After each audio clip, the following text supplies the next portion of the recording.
Amici rossoneri, è il momento di scendere in campo, perché è tornato il Fanta dei milanisti. In palio ogni giornata ci sono maglie ufficiali del Milan, buoni Amazon da 100 euro e, tra i premi finali, iPhone 16, MacBook Pro 14 pollici e molto altro. 270 crediti per la rosa, mercato sempre aperto, ma soprattutto solo milanisti. Sfida gli speaker di Radio Rossonera e gli altri ascoltatori. L'iscrizione costa solo 19,99 € per tutta la stagione. Vai su fantalgoritmo.it/Radio Rossonera e affrettati, perché in caso di spareggio vince chi si è iscritto prima.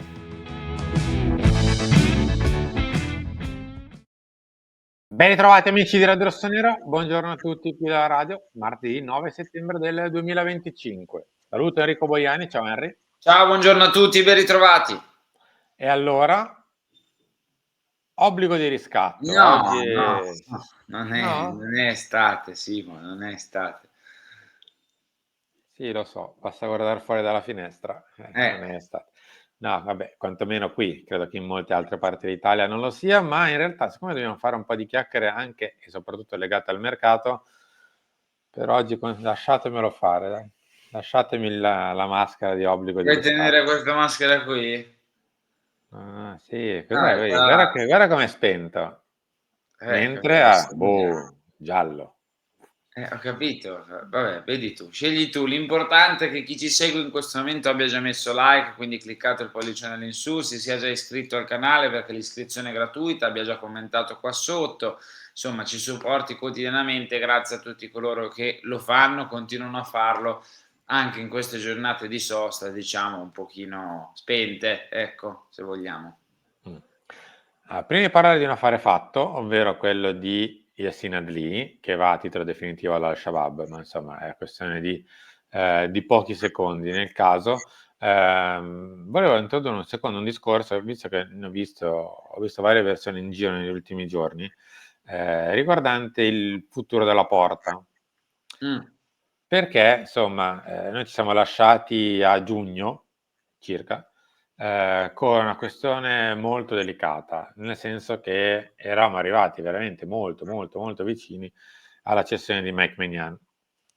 Cessione al Chelsea a titolo definitivo, giocatore che quindi sarebbe partito prima della fine del contratto, ora ha un anno di contratto ancora in essere Mike, ma la questione è ancora appesa sia per quanto riguarda la partenza che per quanto riguarda il rinnovo di contratto. Ora, io non riesco a stupirmi, nel senso, Henry, che siamo arrivati al 9 settembre, la questione è la stessa di luglio, di agosto e ora anche di settembre.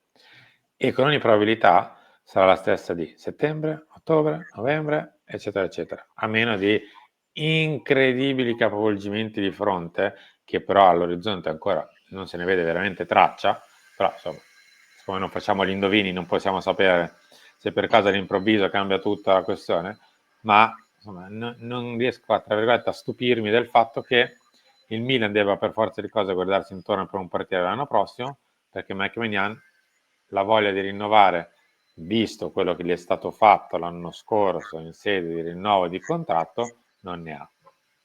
Beh, Simo, è una situazione abbastanza chiara, lineare. Maignan, dopo come è stato trattato, non vuole rinnovare. Il Milan non ha fatto niente al momento per rinnovare Maignan, cioè siamo lì, siamo a questo punto qua. Milan che aveva promesso il rinnovo, strette di maniche erano arrivate, ricordiamolo sempre per chi magari ha iniziato a seguirci non quando vi abbiamo parlato della questione, ma un pochino dopo. Il Milan aveva trovato un accordo con Maignan per il rinnovo, mancava solo la firma, solo le foto a casa Milan, per intenderci, e poi il Milan a una certa è sparito.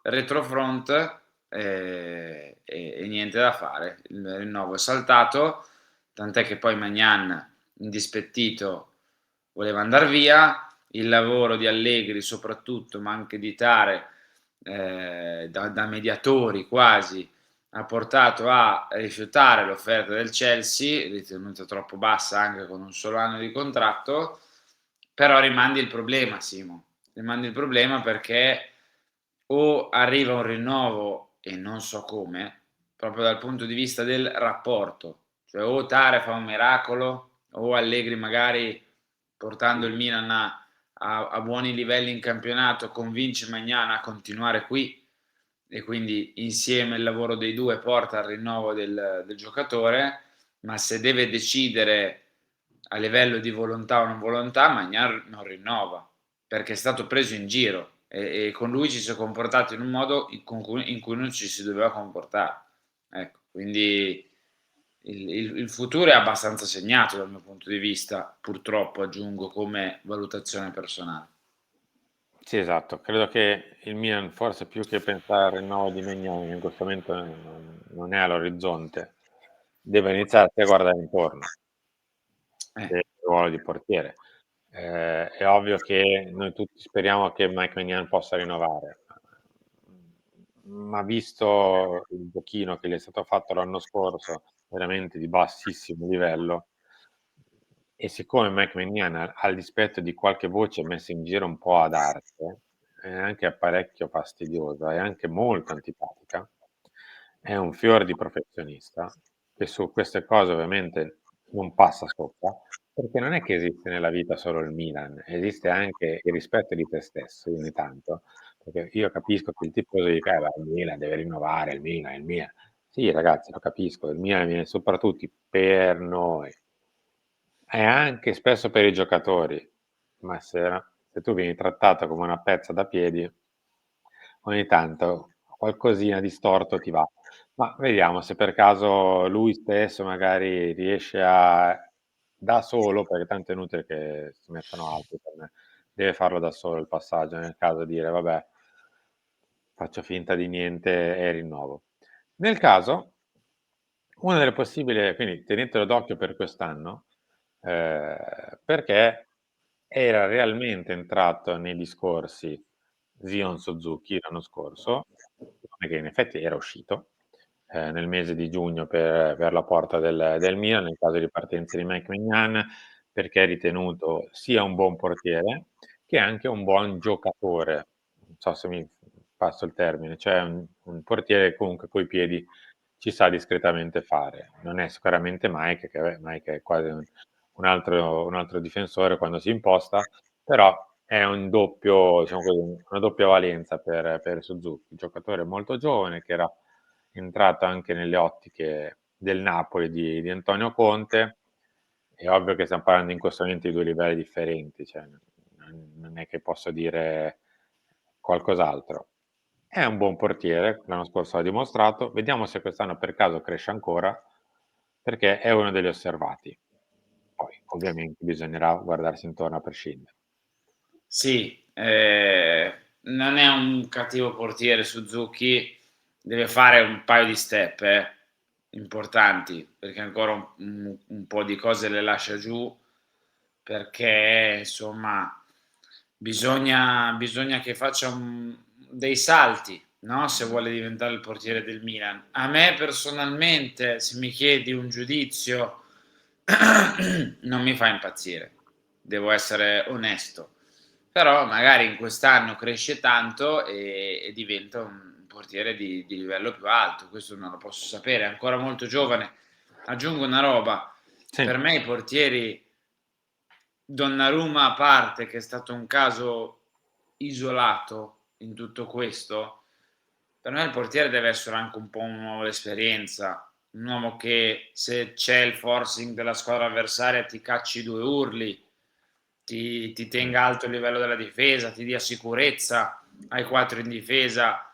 Non sono troppo fan del portiere giovane, ecco, sono più fan del portiere bello esperto, bello carismatico, magari non che ti fa 240 parate, ma un portiere che insomma c'è, come appunto Mike, che ogni tanto qualcosa la lascia anche giù, cioè ogni tanto Mike, l'abbiamo anche detto l'anno scorso soprattutto, 2 o 3 errori li ha fatti, però è un portiere che c'è, presente, vocale, insomma a me piacciono quei portieri lì, quindi Suzuki sì, buon prospetto, io personalmente andrei su altro, ecco, però è un nome da tenere in considerazione.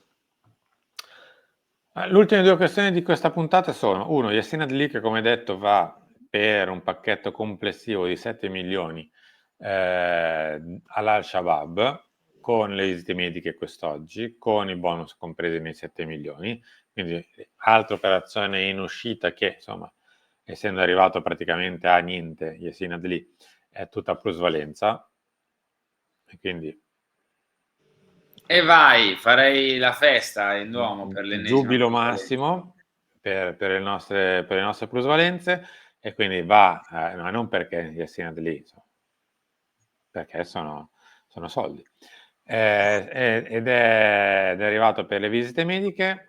L'ultima questione riguarda Nkunku, Henry, Sì, che è stato, oltre a Yajari, che insomma adesso è fuori per una questione fisica, è stato il nostro acquisto più costoso, come detto, dopo Ardon Yajari, o forse addirittura più di Ardon Yajari. con se consideri bonus più di Yashari, poi però devo maturare.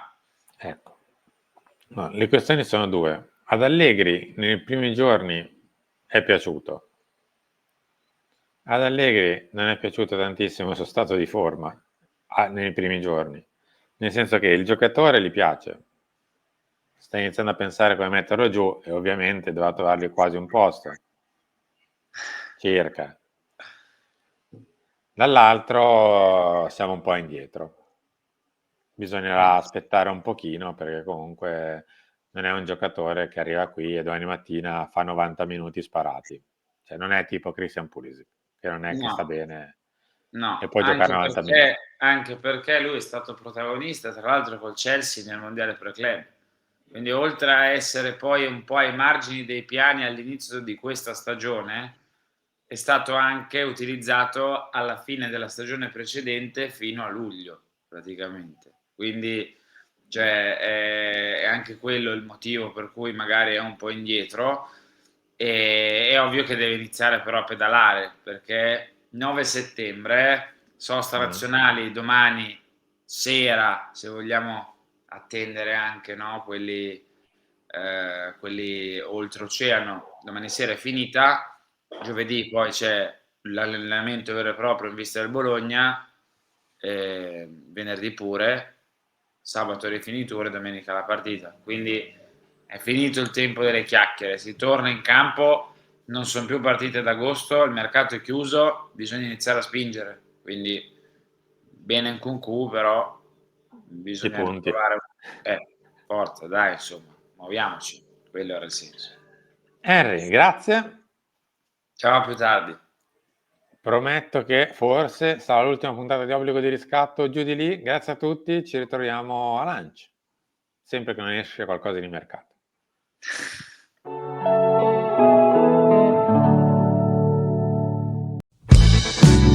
Amici rossoneri, è il momento di scendere in campo, perché è tornato il Fanta dei milanisti. In palio ogni giornata ci sono maglie ufficiali del Milan, buoni Amazon da 100 euro e, tra i premi finali, iPhone 16, MacBook Pro 14 pollici e molto altro. 270 crediti per la rosa, mercato sempre aperto, ma soprattutto solo milanisti. Sfida gli speaker di Radio Rossonera e gli altri ascoltatori. L'iscrizione costa solo 19,99 € per tutta la stagione. Vai su fantalgoritmo.it/Radio Rossonera e affrettati, perché in caso di spareggio vince chi si è iscritto prima.